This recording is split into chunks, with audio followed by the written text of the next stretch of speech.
This is a follow-up episode of my previous episode where I spoke about algorithmic game theory. I want to talk a little bit more about what that actually means and why I'm so excited about it. So, algorithmic game theory is, in a nutshell, economics and computation. Now, economics, let's say, is the science of how people interact or how self-interested entities interact. Actually, it could be people, companies, governments, and now newly also artificial intelligence, digital persona, people that or things that were designed to have a will to follow strategies.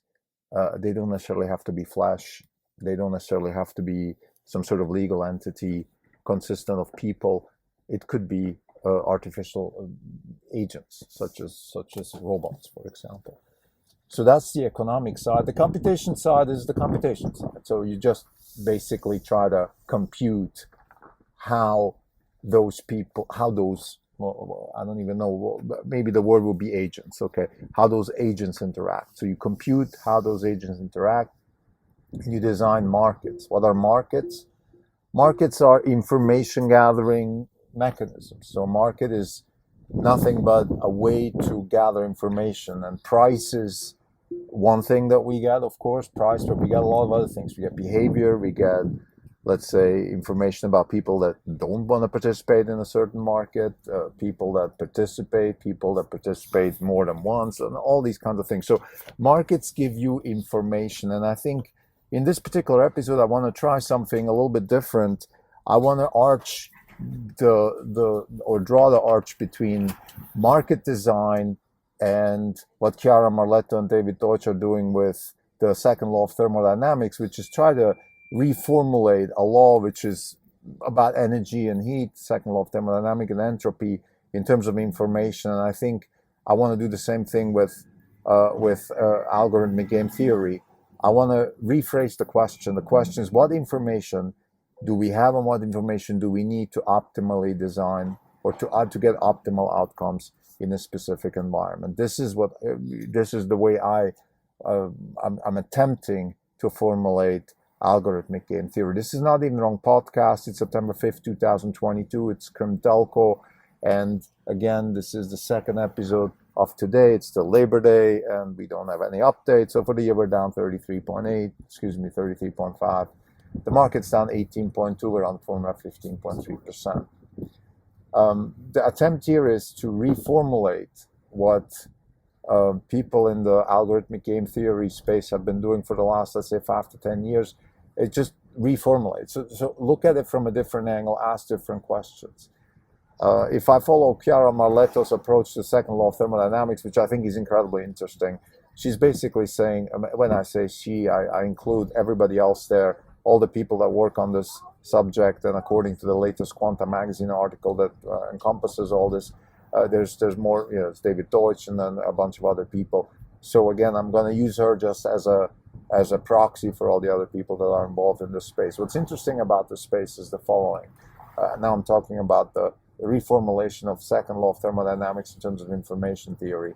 Information is a resource. If you had information about the molecules in a gas, you could create a system that puts lets the warmer molecules or the ones with a little bit more excited energy go to one side and leave the others on the other. You would have a heat exchange and you would create energy and the ability to work. So what Chiara Marletto, what Maxwell actually back then, when he formulated the Maxwellian demon, is saying is that we can create work out of energy.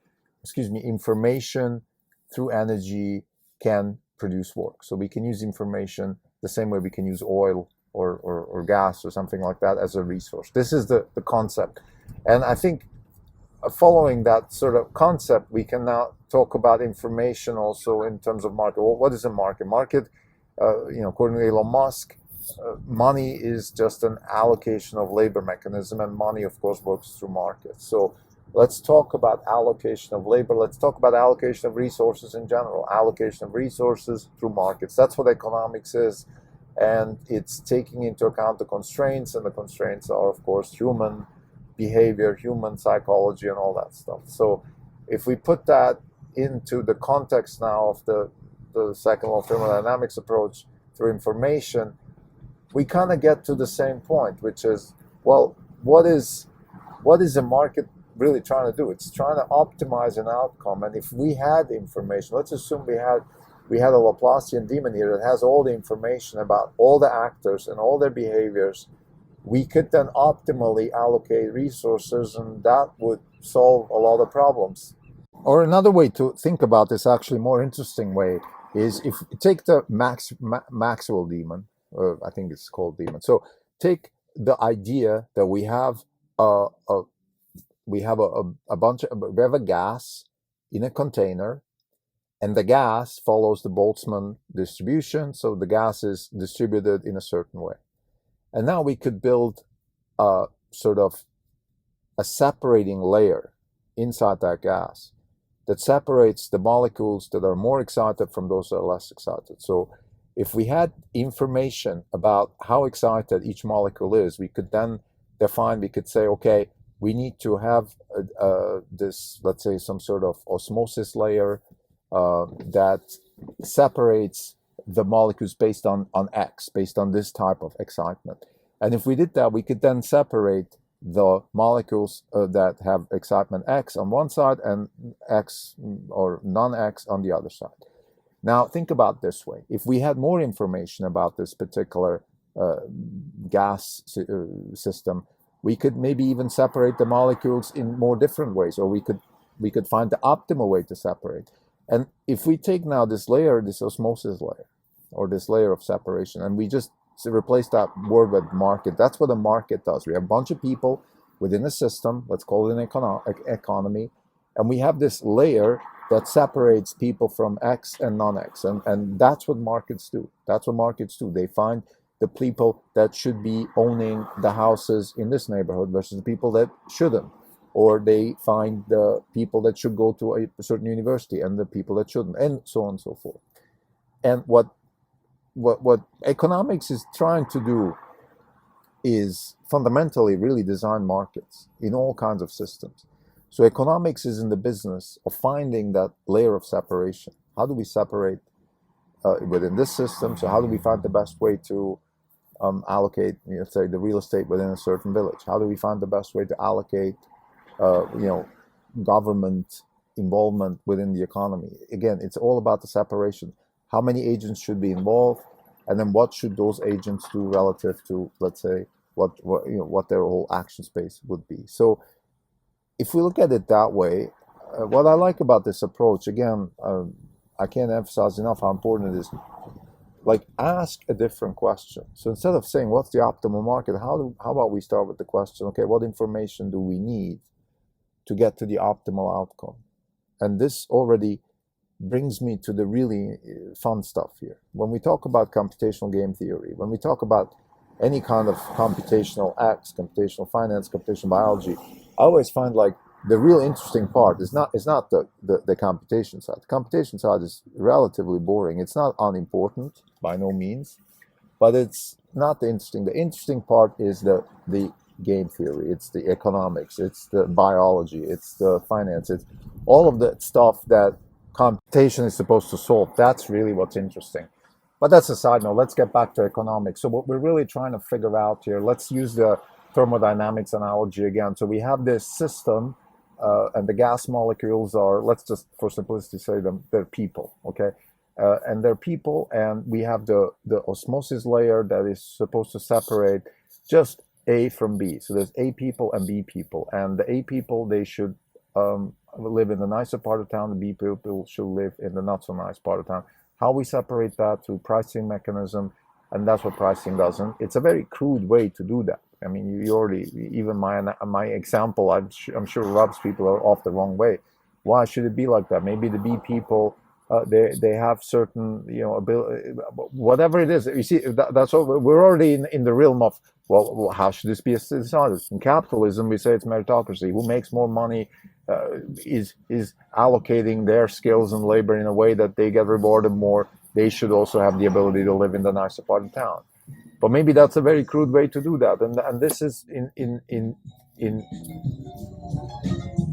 essence, this is exactly why we have Keynesian economics, why we have social democracy, because we often don't agree with those market mechanisms. So we could improve the outcomes if we had more information about the system. If we had more information, let's say, if we could decide what is a good player and what is a bad player, and then we could find information about the good players in that system, we could then create a layer of osmosis that moves the good players to one side. And this is something, let's say, Vitalik Buterin once said in one of his Lex Friedman appearances, where he said he hopes that crypto money, Ethereum, or anything else could actually help allocate labor and resources in a better way, not in the crude way that we have right now. So, for example, people that do things that are good for the environment should be rewarded a little bit more than people that sell porn. Versus today, they're rewarded the same way. It's one crude way to allocate money. Whoever does something that people want gets more money and gets to live in a nice part of town. So again, what I'm trying to do here is really rephrase the question of computational game theory or economics plus computation, let's call it that, which is at the core of, I think, the research that needs to be done in the next 20 years in comp sci and economics. So this is a really, really important field that needs a lot of people, a lot of brain power, and some ideas, and this is one of them. So the idea is, again, let's look at it from an information standpoint, and let's ask the question, what information do we have and what information do we need to create better optimal outcomes? And then we can find that information maybe through sub-markets. Markets are an information gathering mechanism. So again, they're useful to gather information about stuff. So but we could design markets in a way so we get certain information. So for example, this is what market design is all about. How about we design markets in a way so we get the people with good intentions to be rewarded more than the people with bad intentions? How this would be something that a social media platform should be interested in. How about we design markets where people, again, with good intentions get rewarded more? The online advertising market is like that, where the intention just means, let's say, real ads that really help, hopefully, the users navigate through life are served, and therefore it's a win-win. Although I don't believe in that, but nevertheless, at least it's worth a try. Let's have more information about. Let's focus on the information. Let's find out what people actually want, how people are, who people are.